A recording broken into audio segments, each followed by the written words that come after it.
En primer lugar, hay varios criterios. El mejor acceso, la mejor visualización al tumor. En segundo lugar, el quedar más cerca del punto A al B entre el cirujano y el tumor. El tercero, no transgredir estructuras funcionales entre el A y el B. ¿Qué quiere decir? Que si yo tengo varias opciones y puedo estar en un tumor ubicado en un determinado sitio y, sin embargo, la vía que suena más apropiada va a cruzar un nervio funcional, preferible es tomar otra vía. Y eso es una cosa que ya es consenso.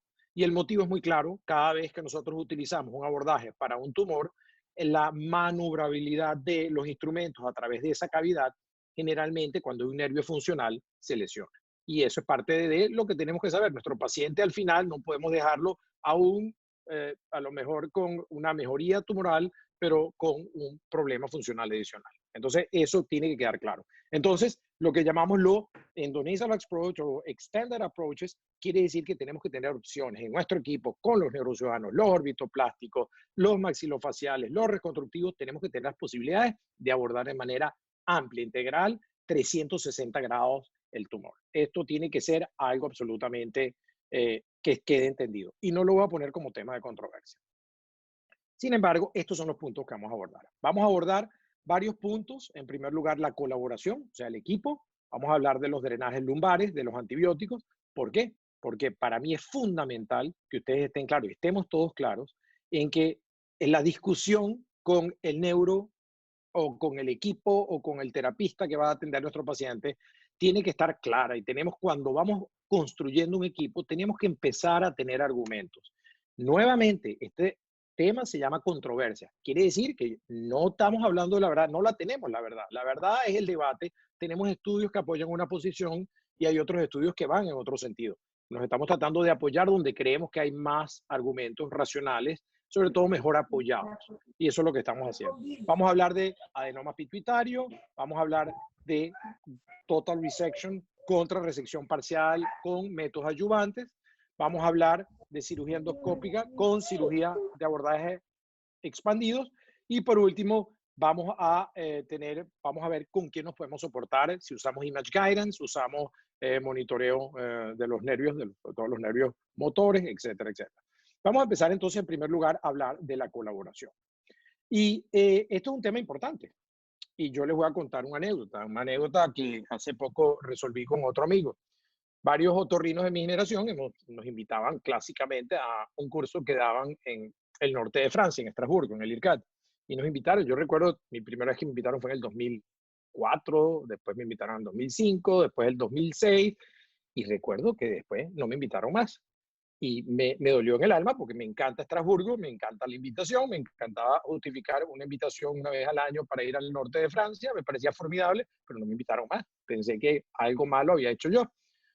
Acto seguido le pregunté esta semana estamos hablando con PJ en Australia, que iba siempre al curso, tampoco lo invitaron. Yo, qué bueno, no era conmigo el problema.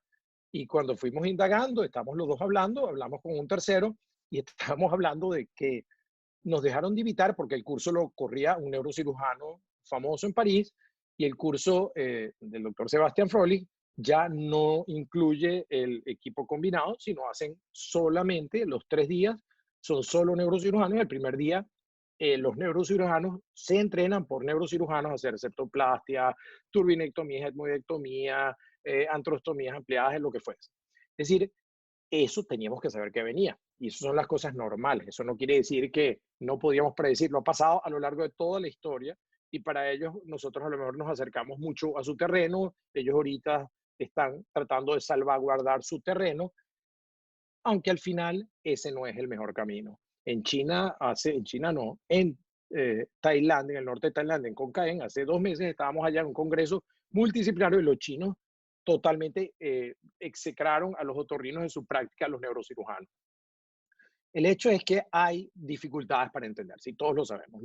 No es una cosa no común. Los otorrinos muchas veces estamos incluidos dentro de estas actividades porque manejamos los endoscopios, pero el aprender a manejar endoscopios fue parte y es parte de lo que ha venido pasando en los últimos 10 años. Los neurocirujanos se están volviendo competentes para manejar endoscopios, los orbitoplásticos están manejando endoscopios en los TONS.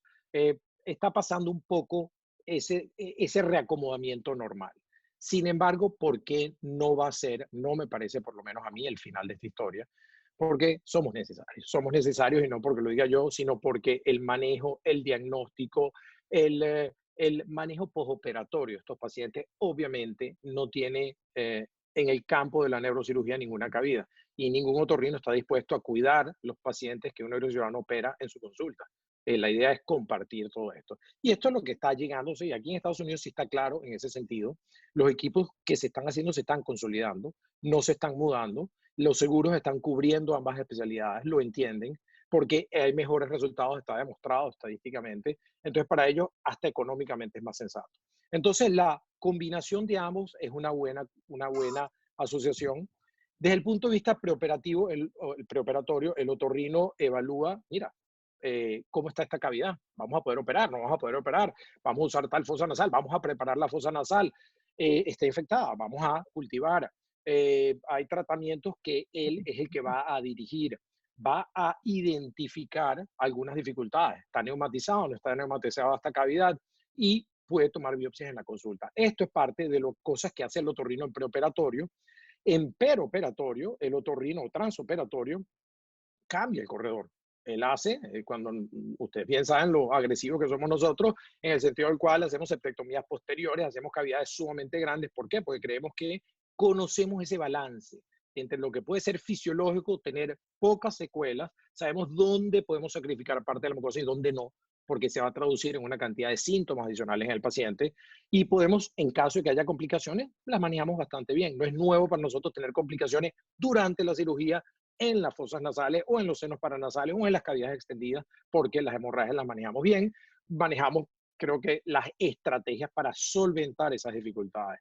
Y creo que, nuevamente, la experiencia en equipos nos lleva a discutir, a muchas veces tener diferencias que no hacen sino nutrirnos a todos. Entonces creo que es importante tener eso en cuenta. Y perdónenme, lo fundamental, el debridement postoperatorio. ¿Quién quiere de los neurocirujanos? Yo no lo conozco, a lo mejor existe en algún lado del mundo. ¿Quién quiere hacer el debridement de sacar costras y costras y costras y costras durante semanas, a veces meses? Tratar de, cuando las cosas salen bien, todo muy bien, pero cuando salen mal, ¿quiénes son los que van a realmente atender esas hemorragias, esas famosas hemorragias del septal posterior, que son unas emergencias que los neuros no manejan? Y para nosotros es algo relativamente sencillo, con un endoscopio podemos resolverlo. Y si hay que hacer biopsias, hay que constatar cómo está la cavidad, eso somos nosotros. Por eso yo digo que este matrimonio, nos guste o no nos guste, vamos a seguir casados y somos necesarios unos a los otros, a lo mejor no por afinidad de caracteres, pero sí por necesidad desde el punto de vista quirúrgico. Entonces yo creo que hay challenges y en los challenges, sí, ¿quién va a ser el líder de todo esto? Miren, yo creo que esto no depende de la especialidad, no hay uno más líder que otro, yo creo que depende un poquito de la personalidad y el que tenga el tiempo, la estructura en su equipo para manejar mejor estas cosas. Ese va a ser el líder del equipo. Las relaciones no son fáciles muchas veces. Yo pasé por varios equipos neurocirujanos hasta conseguir los que se adaptaron, los que no peleaban tanto conmigo ni yo con ellos y terminamos trabajando por años juntos. Hay que participar de las decisiones, que es parte de lo divertido, es parte de lo que nos nutre, es parte de lo que nos da ese challenge, que es, mira, hablar con otra persona que tenga distinta manera de pensar que uno y tenga argumentos válidos. Hay que coordinar. Acuérdense que parte del gran problema es coordinar los horarios quirúrgicos. Para mí es complicadísimo coordinar con mi neuro. Mi neuro está haciendo otras cosas. Parece coordinar con él es una estrategia complicadísima. No coincide con mis horarios, él está en otro tipo de cirugía. Por eso es muy importante tener un equipo. Ojo, la facturación. Hablemos de hechos. La facturación. El seguro tiene que entender que somos un equipo. El neurocirujano tiene que entender que como equipo no es que uno gana 1000 y otro gana 1. Tenemos que entre todos entender que aquí todos somos igual de valiosos y obviamente habrán diferencias en ciertos momentos dependiendo del grado de complejidad en una área o en otra, pero hay que tratar de ser lo más homogéneo.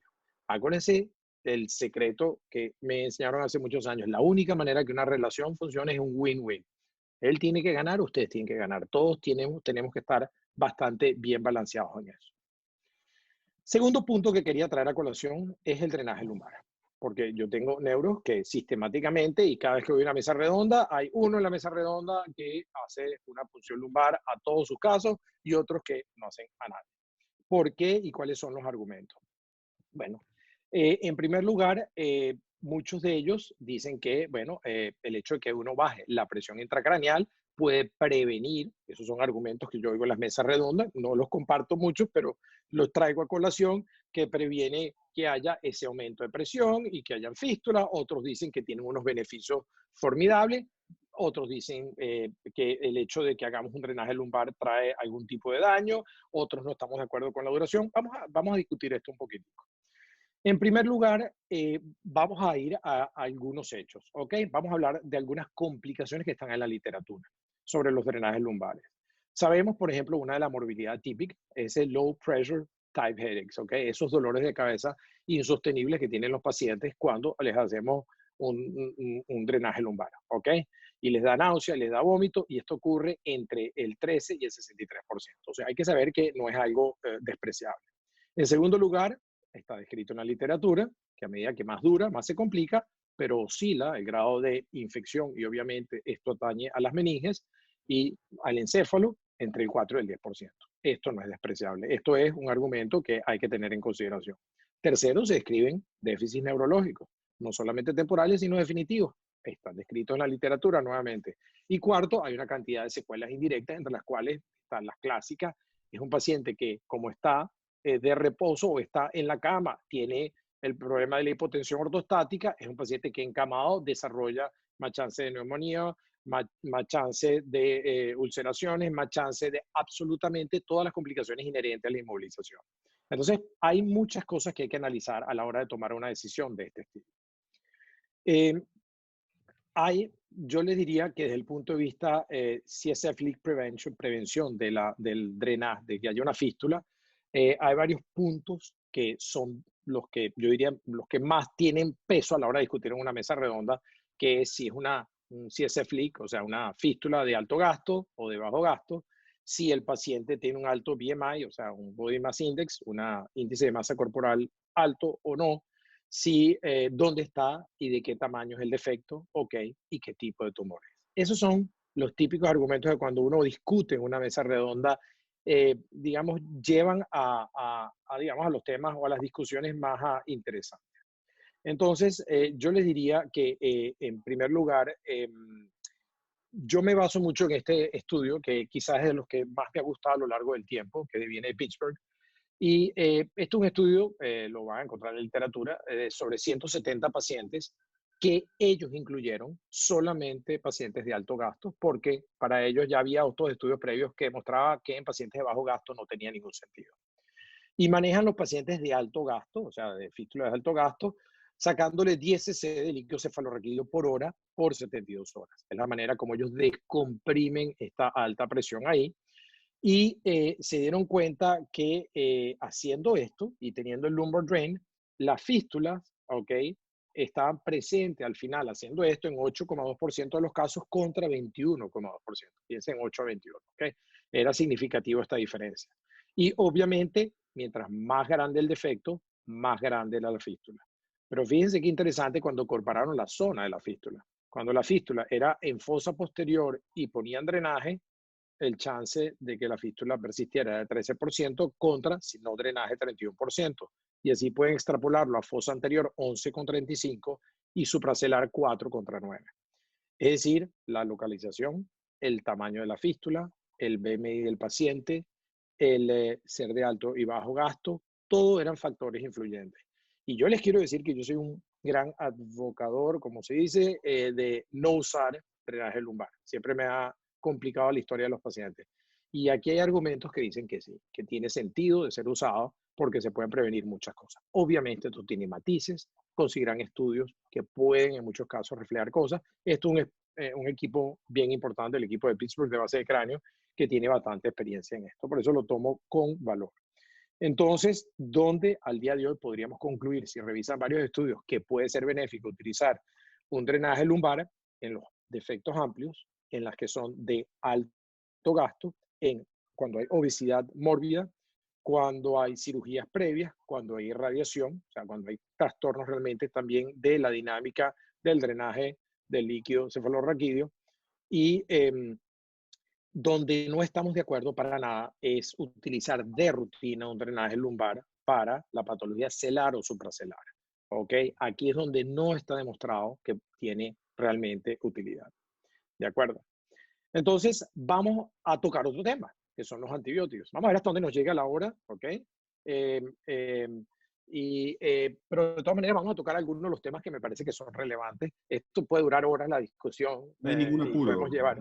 no tenemos que ir a Ok, ningún lado, perfecto, así que estamos encerrados. perfecto, perfecto, perfecto, perfecto. Ustedes están encerrados. Yo estoy súper encerrado. Yo estoy más encerrado que ustedes porque mi esposa me tiene verde hasta aquí con que no me mueva ni para la izquierda ni para la derecha. Y hoy es el día en el cual técnicamente vamos a poder encargar comida porque viene de un sitio seguro. Así que créeme que hoy tengo que estar absolutamente pendiente de que algo pasa distinto hoy, ¿ok? Mira, hablando en serio, vamos a seguir viendo un poquitico lo de los antibióticos. ¿Por qué? ¿Cuál es el racional en torno a usar o no antibióticos? Ok, entonces, fíjate, desde el punto de vista racional, ok, em, eh, una de las cosas clásicas, ok, es pensar que, bueno, que el espacio intracraneal es estéril y que la nariz viene de un medio limpio pero contaminado, ok. Entonces, efectivamente, es algo que es debatible, porque tiene uno el argumento, oye, uso o no uso de alguna otra manera algún tipo de antibiótico en base a esa premisa. En segundo lugar, cuando uno repara fístulas, y todos lo conocemos, sabemos que el riesgo de meningitis cuando la fístula está abierta es alto, ¿ok? Se ha catalogado muchos valores. Hay quienes hablan mayor que esto, pero 1.8 es el promedio que uno encuentra casi todos los estudios. Piensen en 2%. Es decir, cuando está comunicada la cavidad nasal con la cavidad encefálica, pues de alguna manera hay riesgo, hay contaminación. Entonces, ¿usamos antibióticos o no usamos antibióticos? Por otro lado, una de las cosas interesantes es que hay muchos esquemas que se han utilizado, se han sugerido, ¿ok? Como regímenes de usar antibióticos, ¿ok? A lo largo de la literatura sobre profilaxia. No hay acuerdo. Obviamente, los antibióticos que se usan son en los que hay consenso que cruzan la barrera hematoencefálica, ¿ok? Se usa ceftriaxona, etcétera, etcétera, ¿ok? Todos los que cruzan la barrera hematoencefálica. Por otro lado,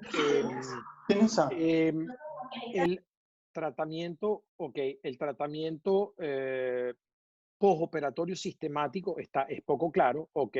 Cuando lo usamos, porque yo sí lo uso, yo tengo que aclarar que yo le estoy contando los pros y los contras, pero yo sistemáticamente lo uso. Utilizamos 24 horas en el paciente mientras está hospitalizado, seguimos con el IV, ok, con la vía endovenosa, y luego pasamos un tratamiento oral, ok, mientras existe el packing. Y una vez que se quita el packing, quitamos automáticamente el antibiótico, ¿ok? Pero no hay una gran claridad, ¿ok? Es insuficiente la evidencia que hay si queremos. Ahora, nuevamente, tratando de balancear las cosas de un lado y de otro, lo que les puedo decir es que las personas que tienen una fragilidad adicional, lo que se llama las personas de alto riesgo, los pacientes de alto riesgo son los fumadores importantes, los diabéticos, los Cushing, las enfermedades recurrentes del tracto respiratorio en algunos pacientes, son todos factores que fragilizan un poco la calidad de esa mucosa. Sabemos que son pacientes que se infectan mucho más frecuentemente en las vías digestivas superiores, son pacientes que tendrían que tener una cobertura más amplia, más prolongada y tendríamos que tener más atención, inclusive estar atento en cultivarlos en muchos casos. Entonces, Hola, estas son cosas Enrique, que tengo una obviamente, pregunta. Te perdón, interrumpo sí, un segundito sí, en este Miguel. punto. ¿Cuánto tiempo están dejando ustedes los taponajes en la cirugía de base de cráneo que hacen reconstrucción en capas o colgajos? ¿Cuánto tiempo le dejan el taponaje? Lo mínimo posible. Y ahí entra la palabra qué taponaje estamos utilizando. Te recuerdo que hace años estamos utilizando lo que eran taponajes que contenían, porque pensamos que cuando había una disección, o sea, cuando teníamos un defecto muy grande y poníamos nuestro clásico reconstrucción, nuestro multilayer reconstruction, una de las cosas clásicas que conocemos era que se expandía hacia abajo parte de todo y poníamos balones inflados, foles, lo que conocías en una época. Hoy en día no estamos prácticamente haciendo esto, ni tampoco ponemos mechas de titanio como hacen algunos o hueso para reconstruir la base. Tratamos de reconstruir de la manera más natural posible. Usamos gel foam abajo y usamos, yo particularmente, ojo, y lo peor es que en este caso quedaría yo mal porque Merocel es un producto de Medtronic, pero toda mi vida he usado Merocel y uso 1 o 2 Merocel abajo y los quito entre el 5 y el día 7, 8. Acuérdate que a estos pacientes hacemos resonancia para ver cómo está el flap, ¿ok? A las 24 horas, pero realmente ahí nos damos una idea y te voy a decir lo que vemos en las resonancias casi siempre, que entre el Merocel y el flap a veces no hay ni siquiera un contacto directo, hay una discontinuidad. Entonces muchas veces nos damos cuenta que podemos sacar ¿cómo se llama? El taponamiento antes de lo previsto. La realidad, lo mínimo posible. A tu respuesta, si quisiera resumirte a dónde voy, lo mínimo necesario. Trata de no dejar taponamiento, sino lo mínimo indispensable. Porque no hace sino alterar toda la dinámica en general de la cavidad nasal que está funcionando. Y trae además problemas adicionales. Así que, francamente, lo mínimo que tú puedas. Dije, dime, sí. ¿puedo hacer una pregunta? Es Claro. Filipo, Brasil. Filipo, ¿cómo estás, mi querido Filipo? Un gusto verte y con toda la tranquilidad y la clase que habla y con la elegancia. Siempre es muy elegante. Pero mira, esto del tamponaje y todo eso, son muchos años que trabajo con esto. Yo estoy totalmente de acuerdo. Cada vez hago menos. Casi no hacemos más el tamponaje. Depende del caso. A veces sí, tú te quedas con miedo que esto pueda bajar porque es muy amplio y dejaste una área cruenta y puedes estar con miedo, pero cada vez menos, ni siquiera este Merocel, ni nada, es gel foam porque esto está adherido y esto se va muy bien. Entonces, cada vez tenemos más coraje de dejar sin tamponaje. Yo creo que esto es una tendencia, pero a veces sí que la ponemos porque tenemos miedo por la inseguridad, por el caso, por todo esto. No es que no hacemos para nada, pero lo intentamos hacer el mínimo y el número mínimo de casos posibles. Estoy totalmente de acuerdo contigo. Totalmente, totalmente, totalmente. Y te revierto el mensaje de la elegancia de tu nuevo, ¿cómo se llama? Barba. Te queda muy bien. ¿Viste? Gracias. Tenía tiempo sin verte a propósito. Qué grato verte. Qué grato verte. Miren, jóvenes, vamos a ir más o menos siguiendo la secuencia y nuevamente, acuérdense de esto, vamos a hacerlo a modo de comentarios, ¿ok? Segundo punto que es importante saber y hablarlo es la adenoma, porque este es el porcentaje más grande de las cirugías que vamos a tener y de hecho es parte de lo que vamos a encontrar.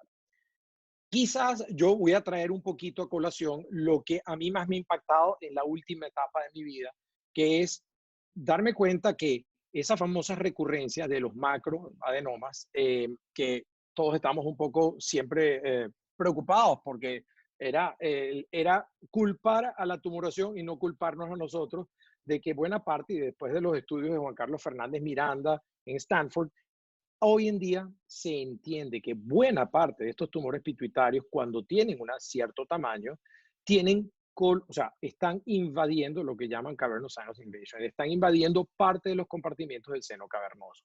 Y eso es lo que está muchas veces vinculado a que nos falla, o sea, desde el punto de vista de la cirugía, y hay remisión endocrinológica, hay recurrencia de tumor, y está descrito, sobre todo en las series que ellos presentaron, casi en 38% de los casos hay extensión de estos tumores al seno cavernoso. Y esto es interesante tener en cuenta. ¿Por qué? Porque aquí está parte de los estudios de ellos y es algo que nos lleva y nos obliga a no solamente conocer la anatomía y manejar de una manera en línea media estrictamente todo, sino también saber que a veces tenemos que manejar un poco más amplia la extensión lateral de los tumores. Y yo nada más le traigo a esto a colación, hay recurrencia en el compartimento. Ustedes saben que el seno cavernoso, que es el aspecto lateral de esta zona pituitaria, está dividido en base a la porción horizontal de la carótida, un compartimento superior, posterior, inferior y lateral. Y miren el porcentaje digamos, de invasión, generalmente es multicompartimentos, que tienen los distintos compartimentos donde se consiguen adenoma o carcinoma o lo que fuese en distintos compartimentos. Esto nos lleva a que cuando hacemos una cirugía solamente en línea media, escarbamos con una curetica medialmente y no conocemos la extensión y no evaluamos de manera apropiada y correctamente la lesión que tenemos, muchas veces nos estamos exponiendo a dejar la lesión. Ya tenemos comprada la residual de la lesión. Tenemos que hacer las cosas bien. Esto empieza por una evaluación exhaustiva, reconocer de manera precisa en las resonancias cuáles son las extensiones de las lesiones que tenemos y tratar de empezar a pensar de esa manera. ¿Ok? El acceso a la pared, lo que llamamos medial del seno cavernoso, que no es sino la pared lateral de la pituitaria, es este espacio. Y este espacio, una vez es un corredor, se convierte en un corredor. Una vez que ustedes dirilean esa zona, puede darles acceso a ustedes a esa zona. Y lo comento aquí porque es de las cosas que a mí más me ha cambiado mi práctica en los últimos años, o en los años en que todavía tenemos casos, y les voy a decir que es importante, porque este corredor nuevo, esta zona que era la zona de no tocar, hoy en día es una zona que sencillamente se llama retraer. Uno empuja lateralmente la parte vascular, la parte medial, y se abre un espacio donde hay chance de atender parte de las lesiones, ¿ok? Entonces, este es el caso de una señora, ¿ok? Con un... perfecto. Ok, si pudiéramos de alguna otra manera... Ok, está enlentecida la imagen. Pero como ven, lo interesante es, vean que en este caso, miren la extensión que tiene este adenoma sobre esta zona. Esto se podría llamar prácticamente un encasement. Y este encasement es lo que está en la literatura como el NOSP. El NOSP es el grado de invasión y efectivamente, como ven aquí en esta zona, hay una invasión sobre la carótida de este lado, ¿ok? Y ven estas dos lesiones císticas que tiene, que hablan de lo que se llama un evento apopléjico, ¿ok? Entonces, una de las cosas interesantes es, ok, me encantaría que corrieran los videos, pero por algún motivo ajeno a mi voluntad, no corre. Ok, no nos retrasemos en esto, si es que tenemos chance de seguir. No hay problema. Okay. Sí, problema práctico aquí. Vamos a ver, vamos a regresar un poquitico. Ok, vamos a no contar con ver el video, pero vamos a tratar de seguir para no perder el impulso que teníamos aquí. Ok, entonces vamos, es importante saber que yo les estoy hablando entonces de, vamos a ser exhaustivos con la resección del tumor. Y quiero justamente traer a debate esto, porque cuando ustedes están viendo un tumor que se extiende de esta manera y tienen que crear un corredor en la pared medial del seno cavernoso o lateral de esta zona, aquí tenemos algunas complicaciones inherentes a este tipo de cirugía. La arteria carótida interna está en mayor riesgo de ser lesionada. Ustedes están empezando a manipular la arteria carótida interna, sobre todo en su zona más tortuosa. Está el short vertical, el posterior band, están todas esas partes que son relativamente las zonas que ustedes van a tratar ahí. En segundo lugar, el riesgo de un leak es mucho más alto, ¿ok?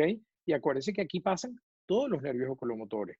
El sexto par va a cruzar todo ese compartimiento, va del posterior al anterior-inferior. Es decir, ustedes están exponiéndose a otra morbilidad inherente a una resección amplia.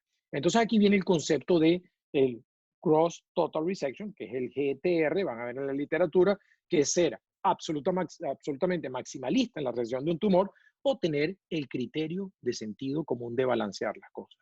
Y todo esto no se debate, sino en el equipo quirúrgico que ustedes tienen, las capacidades que tienen en la biología del tumor, en muchos factores que hacen justamente que cuando trabajamos en equipo, uno hace un balance de muchos factores que posiblemente tienen mejor opción que otras opciones de tomar a título individual y jugar a ser un cirujano que va contra todo porque quiere hacer absolutamente la cirugía tomando los riesgos que a veces son innecesarios. Entonces, es parte de lo que quiero que tengan en cuenta. Uno, evaluar de manera precisa dónde están ustedes parados con una lesión. Y en segundo lugar, tomar la decisión más apropiada a la hora de la intervención quirúrgica. Prefiero a veces complementar esto con otro tipo de terapia. ¿De acuerdo? Recuérdense que buena parte de estos son prolactinomas, y los prolactinomas responden muy bien a los inhibidores dopaminérgicos, así que muchas veces buena parte de estos casos no son ni siquiera quirúrgicos. Por otro lado, vamos a hablar, esto es un popurrí, es una ensalada rusa de discusión, vamos a hablar endoscópico contra open approach. Vamos a agarrar, yo puse aquí algunos temas, sobre todo temas de discusiones que tenemos en la mesa redonda. Por ejemplo, los meningiomas son de los tumores más frecuentes primarios que nosotros nos encontramos. Están entre el 13 y el 26%. Aquí están un poquito estos números generales de los meningiomas. 92% son benignos, 4 a 7% atípicos, 1 a 3% malignos, 90% un tumor único, 10% múltiples tumores, y una de las cosas es tradicionalmente han sido abordajes abiertos. ¿Ok? Distintos tipos de abordaje: frontotemporal, subfrontal, supraorbitario, interhemisférico, dependiendo de dónde está la localización del tumor.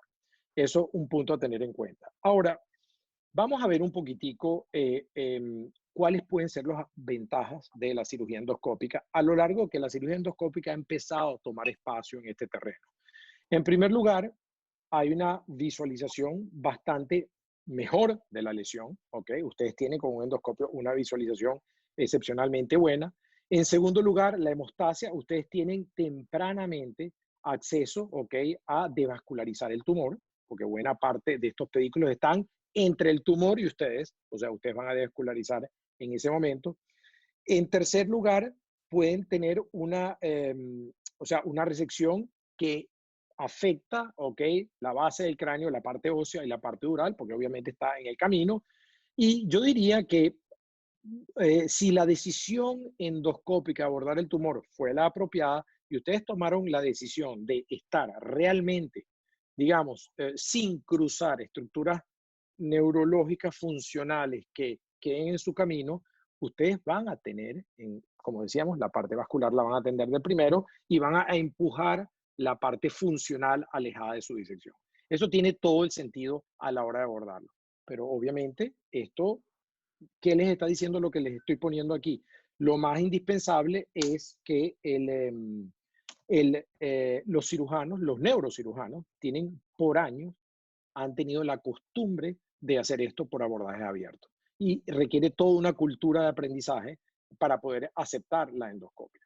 Hay 3 tipos de meningiomas clásicos, yo los estoy sistematizando, hay por supuesto muchos más, pero los clásicos los podemos dividir en los meningiomas, o sea, el tuberculum celer, los que quedan en el tubérculo celular, generalmente son más pequeños, y están pegados a toda la parte neurovascular, y acuérdense que son sintomáticos tempranamente porque están afectando el aparato visual, En segundo lugar, tenemos los olfactory groove meningiomas, que son estos meningiomas grandotes que quedan son los olfactorios, pues, y generalmente la anosmia no es un síntoma que los pacientes realmente los lleve a consultar tempranamente, salvo profesiones muy particulares o personas muy acuciosas, son pacientes que vemos tardíamente y por lo tanto el tumor es más grande, Y los petrovivales, que han sido el gran coco por años, pues, que por años eran inoperables y que hoy en día pasan a ser unos tumores de abordaje mixto, pero son unos tumores que clásicamente eran los menos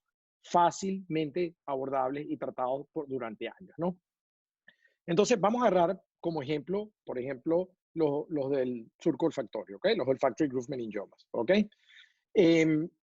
aquí puse varios estudios que resumí y aquí nos revisamos varias estadísticas, obviamente hay muchas, y una de las cosas que me llamó la atención en la sumatoria de las estadísticas es lo bajo, porque yo esperaba tener resultados más altos en la gross total resection. Para mí, quizás una de las vías ideales para poder resecar este tipo de tumores es justamente la vía endoscópica. Pero fíjense que revisando todas las series, los gross total resection están entre 63 y 70% de las resecciones. La resección transcraneal es bastante más amplia, está entre 90 y 93%. Y yo les diría que desde el punto de vista endoscópico, es más limitado el acceso, siendo la masa más grande. Acuérdense, son tumores que generalmente son más grandes. Generalmente son tumores, aquí la serie que revisamos tenía más de 4 centímetros, y hay un visual improvement, mejora la visión, obviamente cuando se ha extendido hacia atrás, la anosmia en 60%, hay leaks, ok, en 30%, pero fíjense que la vía transcraneal, ok, tiene que manipular al nervio óptico. Y de alguna otra manera el riesgo de anosmia y el riesgo de leak es alto también. Así que de alguna manera esto es un punto debatible. Yo le diría que cada vez estoy viendo más neuros haciendo abordajes subfrontales que abordajes endoscópicos transnasales, dependiendo de la magnitud del tumor. Pero obviamente esto es algo que van a ver que es debatible en función de los distintos grupos. Yo cada vez que me siento con un grupo, oigo cosas distintas, pero creo que la tendencia es que esto se está recapturando más por abordajes más limitados pero abiertos. Ahora, este es el clásico abordaje transcribiforme, este es el tumor clásico que vemos, ¿ok? Y obviamente esta es la resección más o menos clásica que ustedes conocen. Parte de todo este proceso, acuérdense cuando han expuesto de órbita a órbita, es tratar de haber hecho un lotro bien amplio, porque aquí están sobre la tabla posterior del frontal, y acuérdense que parte de la maniobra es resecar la porción intracraneal del hueso etmoidal, que no es sino la crista Galli, que está atada al falx, y tratar de no seguir cortando hacia arriba, sino tratar de inclinar los instrumentos para no cortar los senos durales superiores, porque es parte de una de las complicaciones clásicamente descritas. Entonces, vamos nuevamente, estamos hablando de controversias.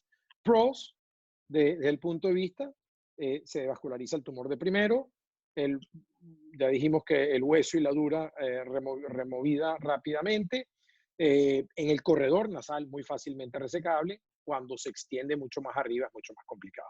Cons, la anosmia, el equipo neuroquirúrgico, que yo no diría que es un cons, es una cosa que es totalmente normal, ¿ok? Es totalmente tener el equipo. Hay alto riesgo de CSF leak y, bueno, obviamente aquí necesitan tener algún tipo de equipos adicionales, ¿ok? Entonces, si hablamos de los del tuberculum cella, ¿ok? Hay también ventajas y desventajas. Yo les diría que no quiero concluir sobre más ventajas que desventajas en ninguna de las cosas, pero me atrevo a decir que los del tuberculum cella son prácticamente una de las mejores opciones que nosotros tenemos por la vía transefenoidal, ¿ok? ¿Y por qué? Porque de alguna manera, siempre y cuando no tengan extensión lateral sobre el nervio óptico, que es una extensión relativamente frecuente, son fácilmente abordables por esta vía. La vía transcraneal es una vía que puede combinar varios abordajes, pueden ser los subfrontales, los terionales, los supraorbitarios, pero nuevamente tienen de alguna manera, todas tienen un pero que no las hace las vías ideales. Yo sigo ahí, sigo insistiendo que ahí todavía seguimos siendo reyes en esto. ¿Ok? Y obviamente la vía lateral, sabemos que por obvias razones, cuando ustedes nuevamente se meten lateralmente y van a enfrentar al nervio óptico, pues pueden tener 10 a 15% de chance en lesionar el nervio óptico. ¿Ok? Entonces, el paradigma está ahí puesto. Pues no tenemos tampoco una receta perfecta para esto. Creo que a medida que estamos teniendo más experiencia, estamos encontrando cuál es el mayor alcance de la vía transnasal para abordar algunos tumores, pero tampoco es la panacea. Nuevamente, no es el boom inicial en que todo iba a ser por vía transnasal.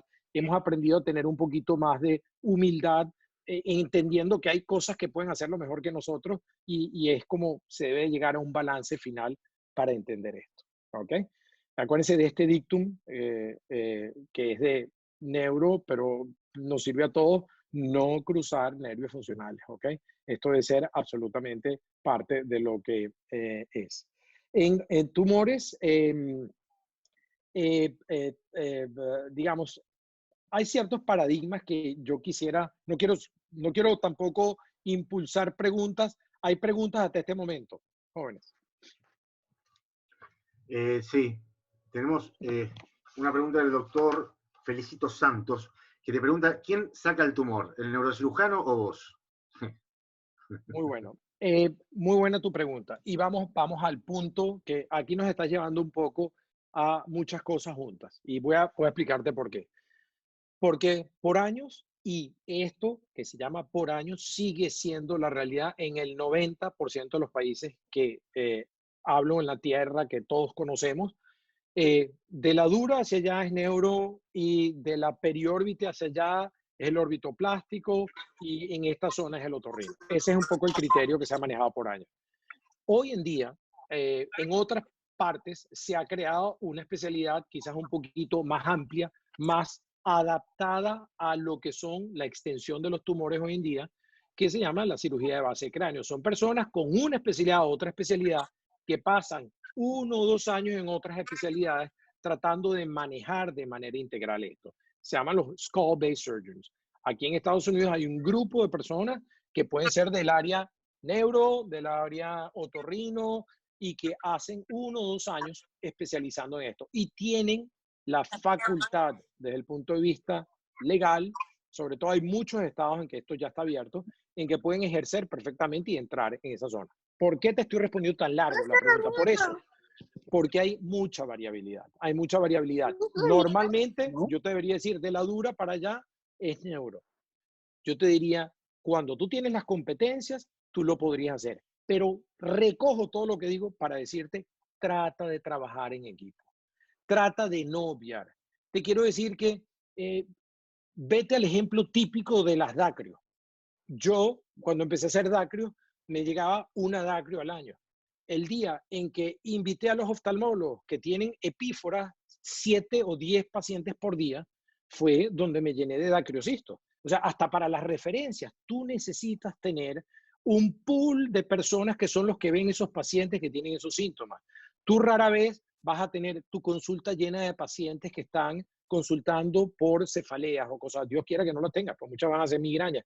Pero a lo que voy, trata de mantener el concepto de equipo para el pre, para el per y para el postoperatorio. Esa es la clave. Sacar a tu pregunta, ¿quién lo saca? El que tenga más competencia. Lo ideal es trabajar en equipo y que sea un win-win. Esa es mi recomendación. Vamos, porque no, me parece bueno oír la opinión de otros. Ok. Filipo, ¿tú qué Bueno, opinas? ¿a quién pregunta? A ti, te pregunto a ti, ¿tú qué opinas de esa A pregunta? mí, ¿Cómo la responderías tú? la que es complejo, porque depende de la circunstancia, depende de la evolución de cada uno. Yo trabajo con eso hace muchos años, entonces, y trabajé con muchos neurocirujanos y aprendí mucho con los neurocirujanos. Entonces, por lo general, y no voy a decir por arrogancia ni nada, pero yo manejo 90% de los casos, casi o más de 90%, porque son muchos años que hago esto. Yo empecé con el microscopio hace no sé cuántos, hace 1000 años más o menos, ¿no? Entonces, hay que educar el neurocirujano, eso que tú estabas diciendo, y tú tienes que educarse también. Es una cuestión de educación médica de los dos, ¿no? Para lograr trabajar juntos, hay que haber una simbiosis, hay que haber una cosa muy buena y no es fácil y tú sabes que no es. Tú hablas que trabajaste con un montón de neurocirujanos. Yo conmigo pasó igual. Entonces, hasta encontrar un chico muy joven que decide viajar por el mundo, estudiar, disecar y que me puede ayudar porque comprende lo que hago. La cuestión principal en nuestros países, por ejemplo, en Brasil, lo que voy a decir es que la mayoría de los neurocirujanos no trabajan con esto. La gran mayoría, 95%, y no quieren saber de esto. Y los que trabajan, trabajan por afuera. Y los que están interesados son muy pocos. Entonces, no es fácil. Lo que tú dijiste en Estados Unidos, que trabajaste con varios neurocirujanos hasta encontrar por ejemplo, Moscovis, que lo veo ahí, cada vez tiene más pelo, es increíble. Moscovis está en la universidad, trabaja siempre con el mismo neurocirujano. Esto es una ventaja extraordinaria, porque con el tiempo vas mejorando, porque a veces te tarda años para entrar en una simbiosis que de hecho es muy buena para el enfermo y muy buena para ti. Yo creo que como los que empezaron esto más temprano, los más viejos como yo, es una dificultad porque la mayoría de los neurocirujanos ni idea tienen de lo que estoy haciendo, ¿ves? Entonces es un gran problema. Si tú tienes un neurocirujano que está metido en esto, que quiere participar de esto, que quiere ir a estos congresos, que quiere disecar contigo, que quiere discutir los casos todos, esto puede perfectamente funcionar. Lo que no estoy de acuerdo y a mí no me gusta particularmente es que tú hagas un approach para un cirujano que tú no conoces. ¿Comprendes? Esto a mí no me gusta para nada. Esto es casi una sentencia. ¿Se puede decir sentencia? Una asociación ilícita. Sí. Es una asociación ilícita. Esto. Muy bien. Donde dos o más personas se juntan para hacer un daño. Esto, asociaciones eventuales, para mí son muy malas. O tú haces un grupo que trabaja y discute todo junto, o no funciona. Y aquí en Brasil no es bien así. Los otorrinos hacen approach para cirugía de hipófisis, esas porquerías, ¿no? Que no me interesa para nada. Y después hay complicaciones. Los neurocirujanos no quieren, no saben y no están aptos a resolver esas complicaciones. Y el tipo tampoco es muy experiente, el otorrino, entonces se queda en una situación muy complicada. Entonces, cuando se habla en hacer un team, esto es hacer un team. Esto necesita un protocolo, necesita trabajar juntos. No es de una o de otra vez que se va a... Bueno, ya hablé mucho, disculpe. Acá en el grupo, en la sesión de Zoom, tenemos al menos 2 neurocirujanos. Lo vi por ahí el doctor Salazar y lo vi también el doctor Servio. Así que después también podemos escuchar la opinión de ellos, a ver qué nos pueden decir. Claro. ¿No? A mí me parece formidable y creo que, mira, la experiencia de Filippo obviamente nos lleva a que, ¿saben? Todos vamos a aprender de la experiencia tuya, pero vamos a pasar por ahí, porque es un hecho. Desgraciadamente, no es fácil hacer equipo, no es fácil cuando nos han adiestrado por separado, reunirnos en un momento dado. Es complejo. Para seguir en el tema, solamente para por lo menos terminar este tema y si quieren, renovamos la discusión en otra ocasión, pues esto es largo y no, la idea no es hacerlo largo, es hacerlo divertido. Una de las cosas que yo diría es meningiomas de la base del cráneo, mientras sean pequeños y todo, sí, as default podemos hacerlo, ¿ok? Por viento nasal, pero hay que contemplar, y en esto hay que estar claro, que hay que hacer resección sobre todo es preferible hacer por vía transcraneal cuando el tumor se extiende lateralmente, por todo lo que hemos hablado, cuando la carótida está in case, ¿ok? Por el tumor, cuando ya sea parcial o inclusive la cerebral anterior o alguna comunicante, y un concepto que es cuando los tumores son gigantes, hacer un two-stage approach. Es una de las normas que los neuros manejan muy bien, que hay que hacerlo, hay que estadiar y hacerlo en un segundo tiempo, ¿ok? Eso es más o menos. Perdón, Sí, una otra ¿aló? cosita, nada más. Sí, dime. Una pregunta que para mí es muy importante para ti, Enrique. Sí, dime. Hay casos que tú decides dejar una parte del tumor durante la intervención. Sí. Hay casos de esto que, ¿cómo ves esto? Que a veces no puede ser peor el médico no puede ser peor que la enfermedad. Entonces, muchas veces, tú puedes, o ya ha pasado contigo que tú dejaste la intervención por una parte y esto se fue muy bien por muchos años después.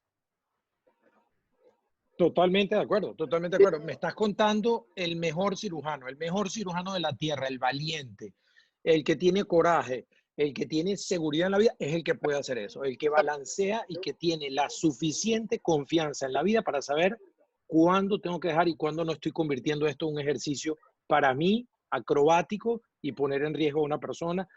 Para mí estás definiendo el señor, el profesor. Ese es el profesor, el individuo que tiene el balance para saber cuándo tiene que parar. Ese es el arte. El mago y Alejandro. ¿Aló? Quiero hacer una pregunta a los neurocirujanos. Está el doctor Salazar, el doctor Servio, alguno de ellos. En relación a lo que dijiste vos recién de los meningiomas de la fosa craneal anterior, ¿realmente tiene algún sentido hacerlo por vía endoscópica transcriforme, cuando por ahí por un abordaje subcraneal tipo Rabé creo que es mucho más sencillo? Para ustedes, ¿tiene sentido hacerlo por abajo? Y esto pregunta para los neurocirujanos, ¿no? Bueno, si nadie se anima, hablo yo. Sí, te doy el pase. ¿Quién es? Andrés. Yo, Javier Salazar. Andrés, habla tranquilo. No, dale, por Dios. No. Sumamente interesante hasta ahora todo lo escuchado. Claramente, Miguel, es una apreciación personal. Creo que lo que se viene exponiendo es un poco el estado del arte de lo que todos vivimos. Desde el primer momento, desde el primer punto que se tocó, que creo que es algo fundamental, que es la participación del otorrino desde todo punto de vista, lo que a veces nos cuesta, por ejemplo, en nuestro país, que se ha aceptado el doble equipo, hasta todas las controversias, todos los puntos hasta ahora, creo que son francamente, a todos nos ha pasado de tener en algún momento que enfrentarnos a esas mismas situaciones que fueron discutidas hasta ahora. En lo personal, en el grupo, yo trabajo hace muchísimos años con otorrinolaringólogos y me siento muy cómodo y soy un defensor trans. Creo que aprendemos los otorrinos de nosotros y me parece que está muy bueno eso, con la medida de que haya buena relación y que se puedan manejar en forma conjunta las complicaciones. Porque todo va bien hasta que haya una complicación. Y respecto a los meningiomas de la fosa anterior, en nuestro grupo hemos hecho, pero te voy a ser completamente franco, nos sentimos muy cómodos con el abordaje frontolateral supraorbitario, colocando un drenaje lumbar o haciendo una punción lumbar, deflexionando la cabeza y haciendo un abordaje unilateral, abriendo la voz. En realidad, para los meningiomas del surco olfatorio, sigo todavía pensando que es menos agresivo para el paciente en nuestras manos el abordaje transcraniano que ir por la fosa, por vía endonasal. Claramente los que son defensores de ese abordaje, lo primero que esgrimen es que no hay posibilidad de preservar la olfacción. La realidad es que la gran mayoría de las veces, al menos en nuestros pacientes, esa olfacción ya está perdida preoperatoriamente o es muy poco lo que uno puede preservar, con lo cual yo no me fijaría mucho en eso. Si me va bien por la vía baja y lo puedo resecar a expensas de poca complicación, me parece un muy buen abordaje la vía endonasal, la utilizamos mucho, pero en general de plano para atrás. No sé si eso responde a tu pregunta y no sé cuál es la opinión de Javier. No, comparto absolutamente. La verdad es que acá todo tiene que ver con la experiencia que maneje cada uno. Es muy difícil separarlo, digamos, por qué haría una cosa o por qué haría otra. Es cómo cada uno se siente más cómodo y cuál es la opción que uno cree que va a ser la más beneficiosa para el paciente. Muchas veces uno está pensando, yo particularmente, pienso, digamos, en que es muy traumático todo lo que es lo transcraneal para los pacientes. Y a veces, muchas veces los pacientes buscan una opción, actualmente, ¿no?, la mínimamente invasiva. Pero hay que explicar también que un abordaje de la fosa anterior es bastante invasivo. Y ni hablar que este tipo de patología sin duda tiene que ser trabajada en conjunto con los otorrinolaringólogos. Creo que la única patología que ha quedado que puede ser, digamos, pura y exclusivamente, que es la que viene haciendo el neurocirujano, es la patología hipofisaria pura. Y después todo lo demás, sí o sí tenemos que armar equipo. Y como dijo bien Andrés, nuestra realidad, nuestra situación, digamos, como sistema de salud es bastante complicado a veces armar equipo y trabajar en conjunto. Tiene que ver también con la casuística que uno tenga. Digamos, acá es muy difícil hacer este tipo de patología y hacerse un súper especialista de esto. Sí, bueno, estar, digamos, en contacto y armar este equipo para cada vez que aparezca este tipo de patología. Sí, ¿puedo decir algo? Sí. Sí. Mira, yo hace 2 años estaba en España, en el congreso que organizó Juan Antonio Simal. Juan Antonio Simal es un neurocirujano de Valencia, es muy joven y muy bueno. Para mí, uno de los mejores del mundo. Y él aprendió todo que tenía que aprender con los otorrinos. Él hace 99% por vía transnasal, todo él. ¿Comprendes? Todo es una cuestión de habilitación, estudio, habilitación, dedicación y casuística. ¿Comprendes? Todo es un entrenamiento. No podemos negar que si es un cirujano solo que hace todo esto, mejor. Sí, mejor. Porque es una cabeza, un cerebro y una metodología. No soy contra nada esto de equipos ni nada, pero uno aprende con los otros. En este congreso había muchos, yo tengo mucha experiencia con meningioma de fosa anterior, siempre trabajo, el neurocirujano que trabaja conmigo siempre me ve, siempre me está al lado, 90%, yo mismo opero buena parte de las cosas, pero tampoco tenemos la arrogancia de decir, no, voy a hacer de esta manera y sea lo que Dios quiera. Para nada. A veces tú ves y ves que no es posible y paras. Entonces, todo eso es un aprendizaje. Si no intentamos, si no sistematizamos, no mejoramos jamás. Otra cosa, este Simal presentó una serie de casos y estaban todos, los japoneses, estaba Minka-san y también aquel de Estados Unidos que tiene mucho neurocirujano, que tiene libros de Mohamed, no sé cómo el nombre, que tiene muchos libros de meningioma. Y Simal enseñaba una serie de casos y todos decían, esto es imposible de hacer por dentro de la nariz, ¿no? Él es un neurocirujano. Y él enseñaba el caso y el postoperatorio, con mucho menos trauma y con mucho menos todo. Entonces, cuando se hace un prejuzgamento de determinadas cosas, debe-se llevar en cuenta la experiencia del neurocirujano, cuántos años tiene, cuántos casos tiene, la experiencia del equipo, si es un equipo, si el equipo trabaja junto. Entonces, es muy variable las conclusiones. Las conclusiones no son fáciles. A mí me gusta más así o a mí me gusta más asado. No es así tan fácil. Depende de quién está entrenado para hacer esto. Mira, si tú lo haces yo prefiero operar con un neurocirujano que tiene mucha experiencia por afuera, que operarme con un equipo, con un otorrino que no tiene experiencia por abajo. ¿Comprendes? Totalmente de acuerdo. Sí, este totalmente. es el punto. El punto es exactamente este. ¿A qué punto que los que deciden operar tienen experiencia y seguridad para tener buenos resultados? Y esto no es igual para todos. Entonces, cuando tú dices, los otorrinos hacen así, los neurocirujanos hacen así, no es bien así. Depende de la experiencia que tiene el neurocirujano y del entrenamiento que tiene, y depende de la experiencia del otorrino. ¿Comprendes? Exactamente en esto lo que explicaba Enrique y Miguel. No es fácil tener un equipo y no es fácil tener experiencia en esto. Mira, yo voy a decir a ustedes, 90% de lo que hago, 90% de lo que hago es sin cobrar nada, sin costo para el enfermo y con material mío. ¿Comprenden? Así que yo logré mi experiencia. Porque si voy a esperar que va esta medicina brasileña, es como la argentina, es decir, una mierda. Entonces, esperar que tenga un momento ideal, no. Todos nosotros sabemos de esto.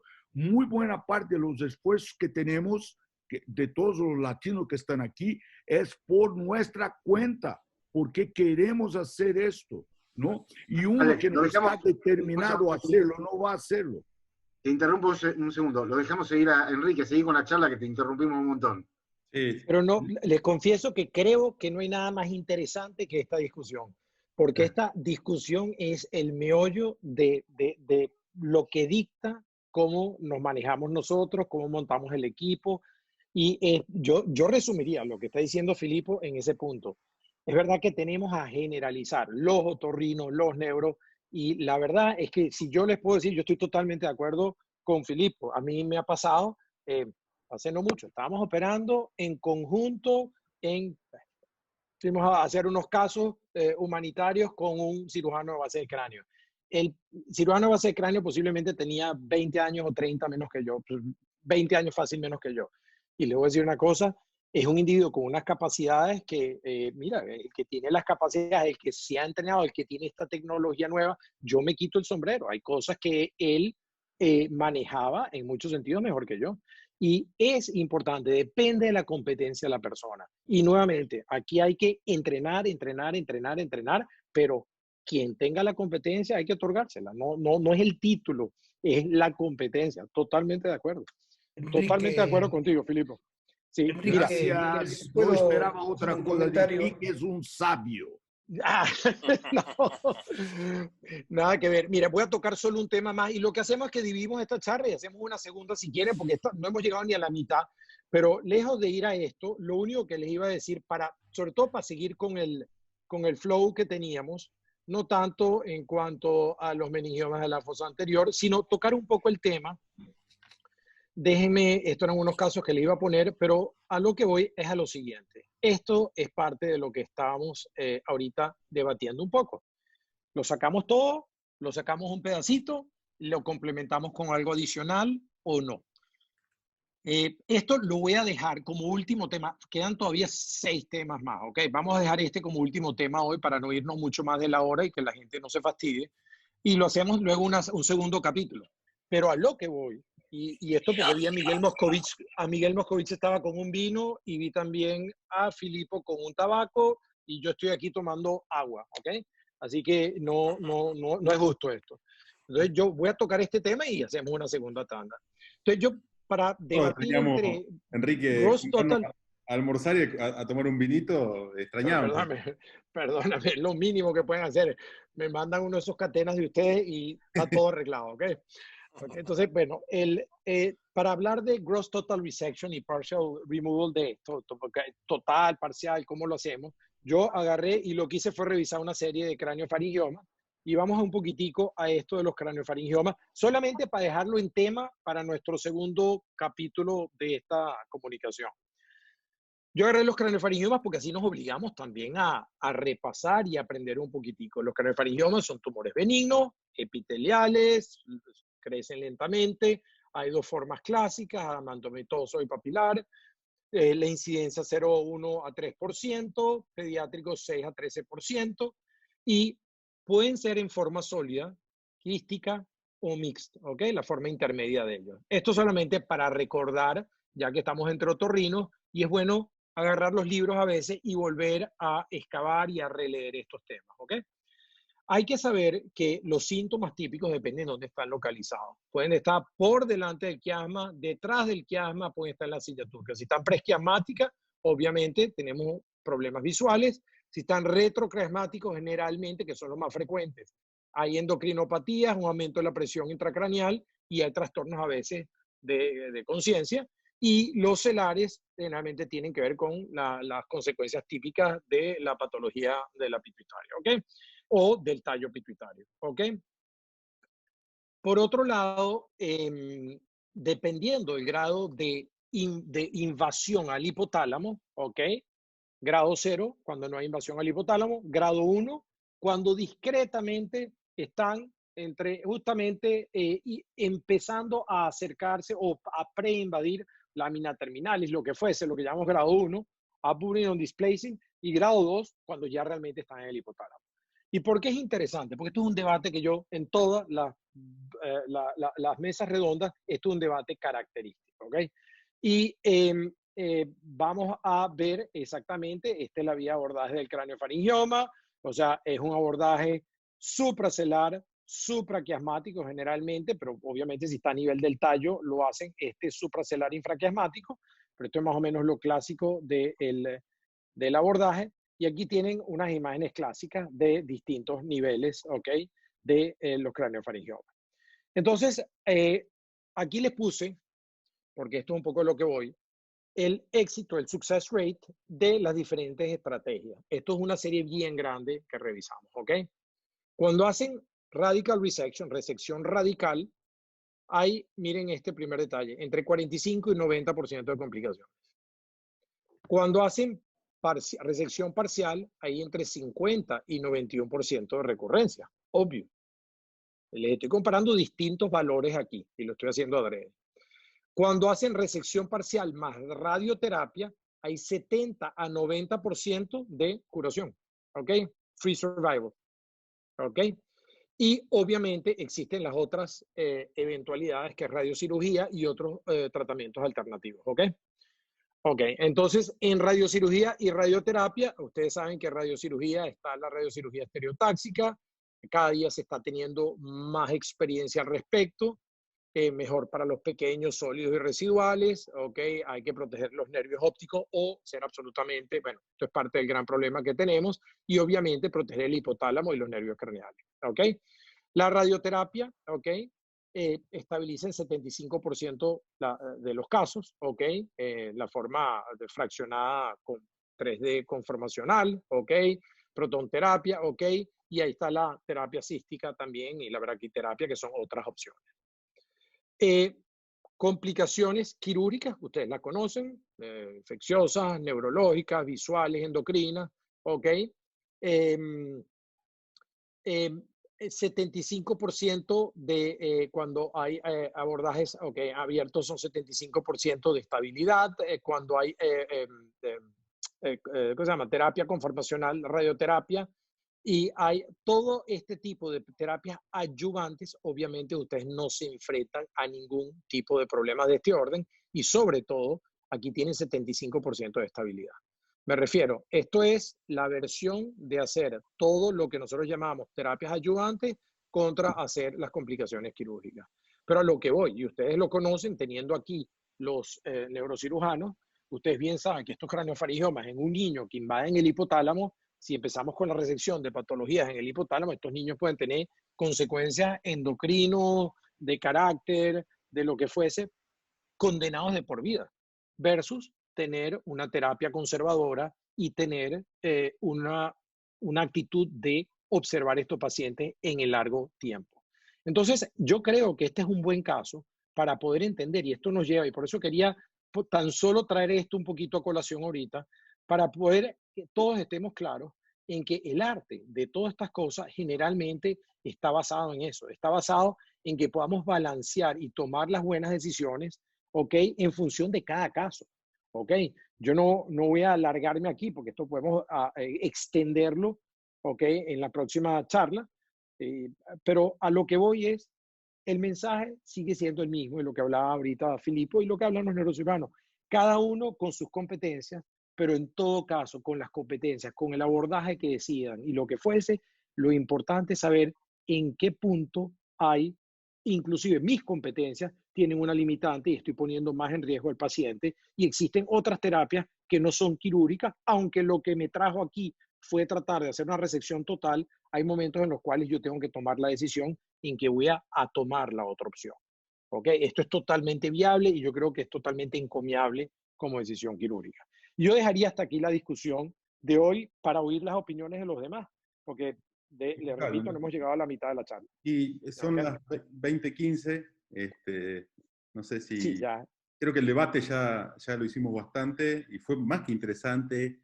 Y la verdad que para nosotros también que el doctor Ale Filippo haya participado en el debate es un privilegio, que esté, Excelente. es para mí un amigo. Juan, tenemos tiempo para una... Juan. El privilegio es mío, es mío, ver Enrique y Miguel y dos neurocirujanos tan jóvenes y tan buenos. Es mi privilegio, no es privilegio de ustedes. Bueno. Juan, ¿hay tiempo para una pregunta que hicieron varios? Un honor. Sí.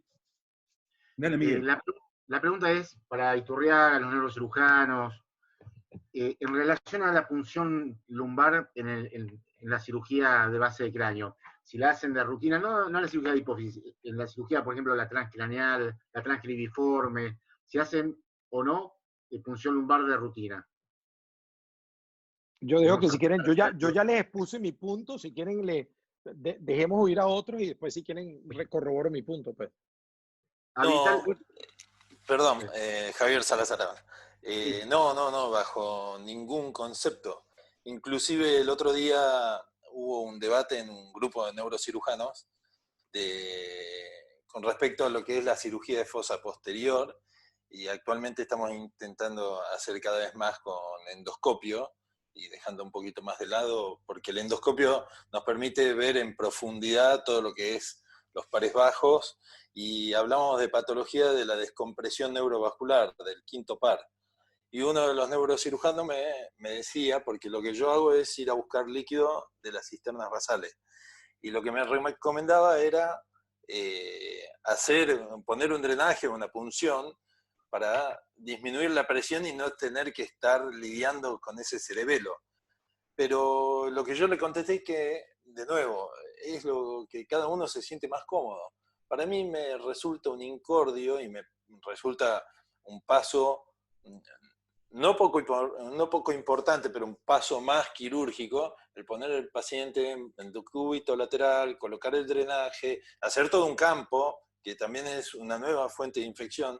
Entonces, solo lo dejo al drenaje lumbar para casos que vayan a tener un abordaje de base de cráneo extensa, siempre hablando de la vía endonasal.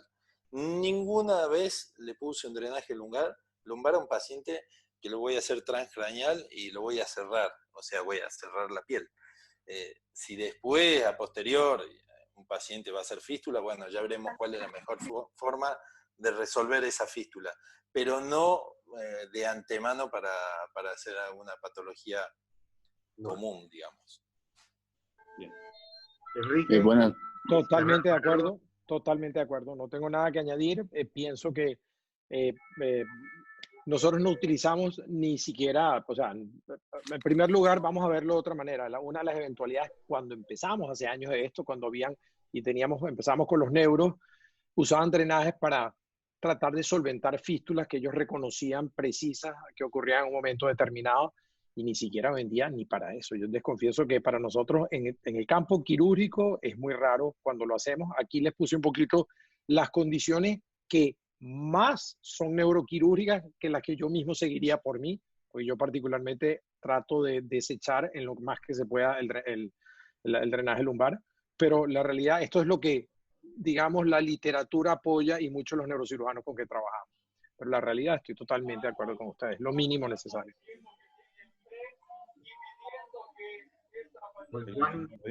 Bueno. Miguel, ¿te puedo hacer una pregunta? Sí. Sí, Miguel, para Enrique, porque al final no me quedó bien en claro por la velocidad de la charla o por el tiempo que pasó. Si Enrique, tú haces todos los meningiomas de placa cribiforme por vía endonasal, o le das alguna, en tu servicio le dan algún rol al abordaje lateral transcraniano. Oye, te voy a contar en una frase muy sencilla. Hace 10 años, todo empezamos, o sea, cuando hubo el boom de hacer todo por vía transnasal, empezamos todo por vía transnasal. Hoy en día, mínimo es el abordaje que hacemos vía transnasal. Todos los neuros prefieren hacer vía subfrontal. Hay abordajes conservadores que pueden tener acceso o, si hace falta, ampliarlo.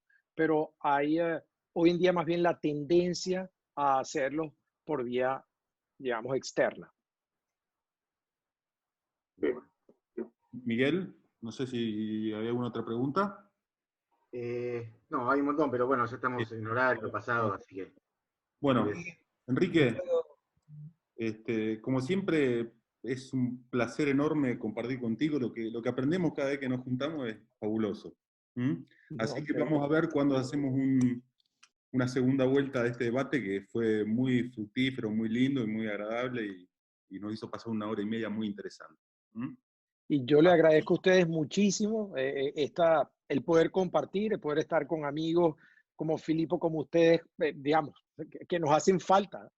Nos hace falta conectarnos de vez en cuando y hagamos un siguiente. Lo bonito de esto es que lo convertamos eventualmente en algo que le podamos dar continuidad, tocar distintos temas, invitar otras especialidades. Me parece formidable que tengamos los neuros aquí. Claro, y ahora, gracias a ustedes, los neuros, por un viernes santo en la noche estar aquí.